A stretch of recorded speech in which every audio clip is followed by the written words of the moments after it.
आज यहाँ झारखंड मुक्ति मोर्चा के 13वें महाधिवेशन के इस कार्यक्रम में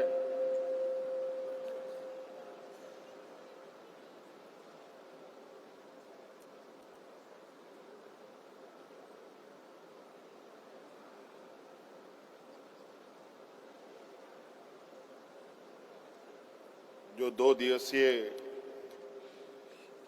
कार्यक्रम है, आज हम 13वें महाधिवेशन के अंतिम पड़ाव पर हैं और ये 13वां महाधिवेशन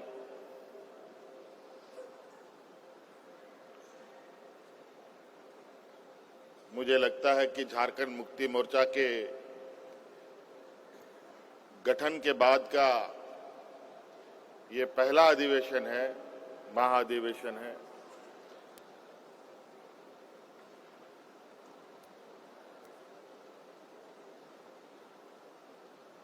जो एक अलग मायने के साथ और एक और लंबी यात्रा की तैयारी के लिए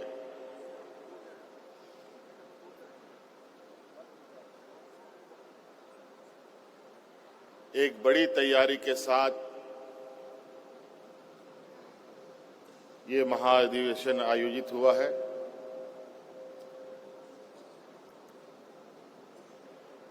हमें गर्व है कि हम सब लोग इसके गवाह बन रहे हैं और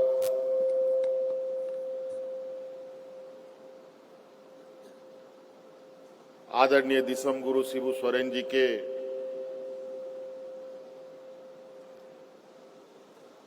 एक लंबी यात्रा के बाद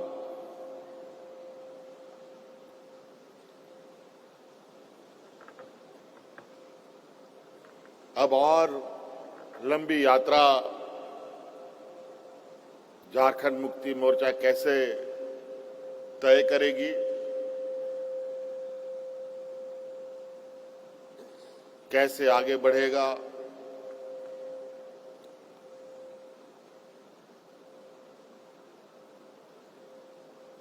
कैसे राज्य की जनता के प्रति अपने दायित्वों का निर्वहन करेगा, कई सारी चीजें आज के इस महाधिवेशन में समाहित है।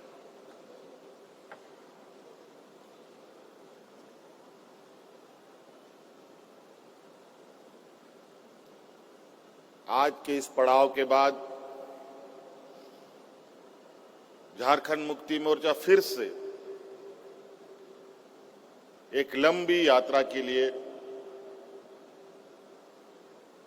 आगे बढ़ेगा।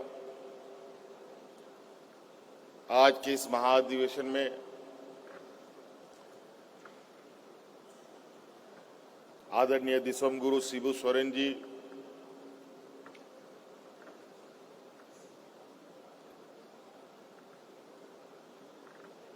जो परिचय के कभी मोहताज ना रहे। हाँ, यह जरूर था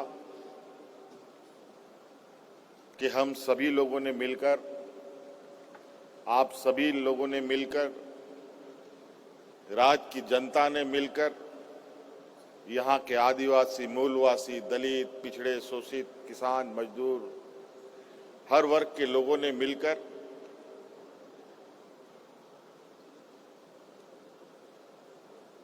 आदरणीय शिबू सोरेन जी से उनको गुरुजी बना दिया था और कहीं ना कहीं ये सम्मान, ये प्यार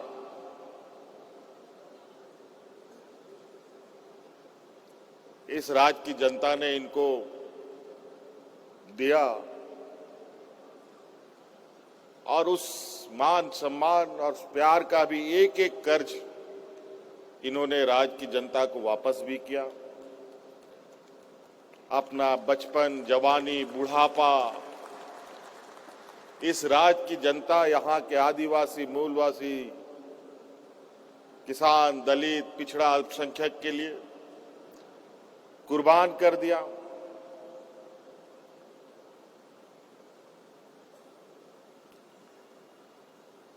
ऐसे वक्त में इनकी संघर्ष रही है। यूं तो हर वक्त अपने आप में अलग कहानी के साथ होती है। इनके वक्त में भी जहां सीमित संसाधन में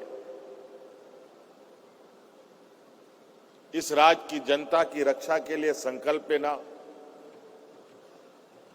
इस राज्य के जल जंगल जमीन की हक अधिकार की लड़ाई लड़ना,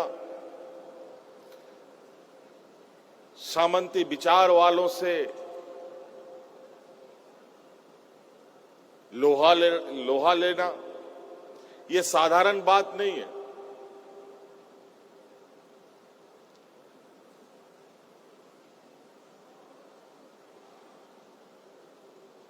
और ये साधारण बात के साथ साथ ये आम व्यक्ति ये सपना भी नहीं सोच सकता।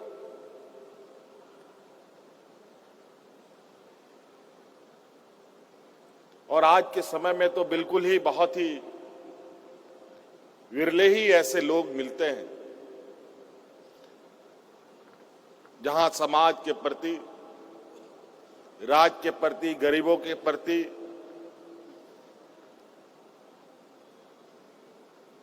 शोषितों के प्रति अपनी संवेदनाएं दिखाती हो।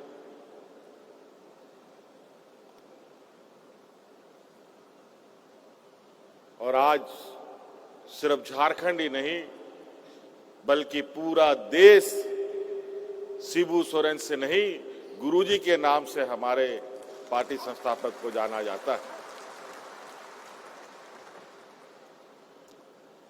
आज हम लोगों के लिए गौरव की बात है,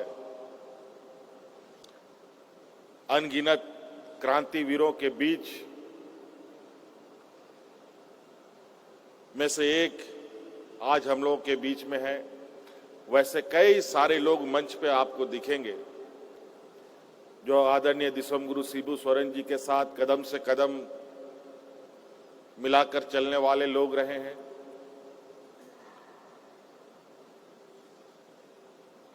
और इन्होंने पार्टी को पार्टी की तरह नहीं बल्कि एक परिवार की तरह चलाया।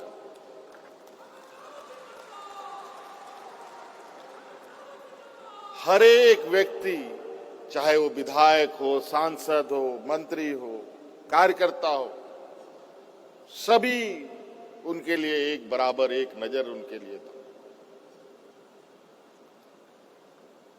आज आप लोगों ने आदरणीय गुरुजी के आदेशों का पालन करते हुए एक बहुत बड़ी जिम्मेवारी हमारे कंधों पर दिया है। आज के दिन में बहुत कम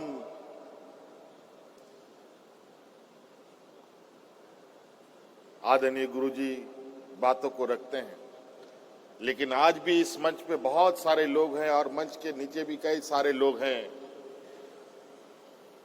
जो इस राज्य में जब आदरणीय गुरुजी मंचों से दहाड़ते थे तो अच्छे अच्छे लोगों का पैंट भी गीला हो जाता था।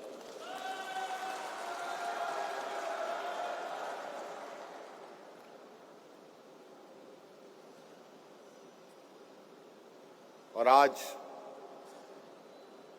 इतने संघर्ष के बाद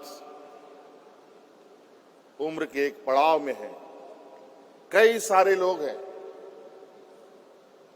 आज हमारे घर में भी बुजुर्गों की संख्या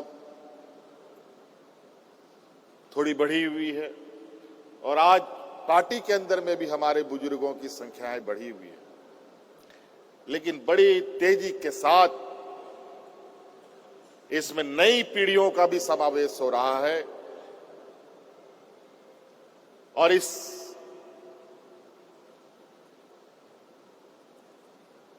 कारवां को और लंबे सफर की तैयारी के लिए मैं तैयार कर रहा हूं, ताकि हम लोग अपने पार्टी के विचारों को अपने आंदोलनकारी साथियों के विचारों को और आगे तक ले जाए।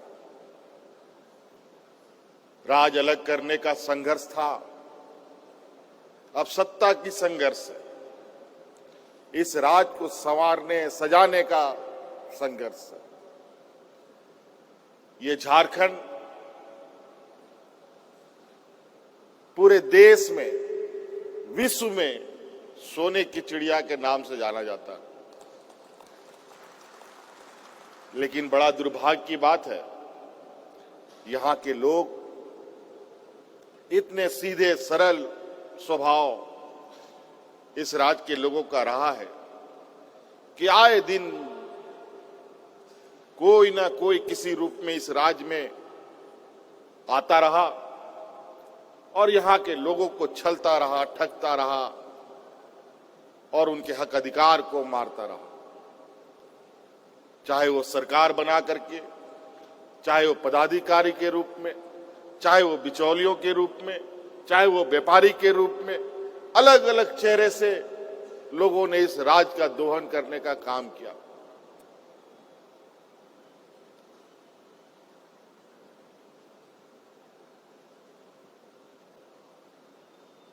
और ये बहुत विचित्र स्थिति इस राज्य में है। जो राज पूरे देश का पेट पालता हो, उस राज के लोग भूख से मरे, ये विश्वास करने की बात नहीं थी। लेकिन हमने ऐसे हालात देखे कि लोग यहां पर भूख से मरने के लिए मजबूर हुए। किसान को भगवान भरोसे छोड़ दिया गया। किसानों ने आत्महत्या करना शुरू कर दिया। जब किसान आत्महत्या करना शुरू कर दे तो आप अंदाजा लगा सकते हैं कि मानव जीवन चलेगा कैसे। आप खाएंगे क्या, हम खाएंगे क्या, राज्य की जनता क्या खाएगी, देश की जनता क्या खाएगा। इसीलिए देश आजाद होने के बाद इस राज्य को एक कृषि प्रधान देश भी कहा जाता है। इस देश को किसान के बगैर इस देश की परिकल्पना नहीं की जा सकती थी। लेकिन आज किसान इतने मजबूर और इतने बेहाल स्थिति में है। पूरे देश की किसान आज हतोत्साहित है। आप लोग कई सूचना तंत्रों के माध्यम से आपने दिल्ली के किसान आंदोलन को देखा, सुना, पढ़ा। ऐसा संघर्ष भारत देश के इतिहास में कभी किसी समूह ने एक साथ इतने लंबा संघर्ष एक सांस में किया हो। और उस संघर्ष में 1000 से अधिक किसानों की जान चली गई। लेकिन उस संघर्ष से पीछे हटे नहीं। अंतोगत्वा संघर्ष इतना मजबूत होता गया कि केंद्र सरकार को झुकना पड़ा। ये गरीबों की ताकत है, ये किसानों की ताकत। हक अधिकार की लड़ाई कौन लड़ता है? पूंजीपति व्यापारी नहीं लड़ते। हक अधिकार की लड़ाई गरीब, गुरबा, शोषित, पीड़ित,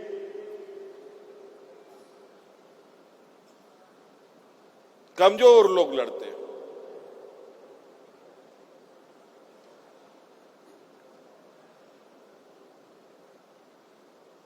देश का दुनिया का सबसे बड़ा लोकतंत्र भारत देश, लेकिन आज के दिन में भी जात पात का भेदभाव, ऊंच नीच का भेदभाव, अगड़ा पिछड़ा का भेदभाव खत्म नहीं हो पाया। 75 साल से अधिक हो चुका है ये देश आजाद हुए। दो चार 5 साल में हम लोग 100 साल पार कर जाएंगे। फिर भी आज के दिन में भी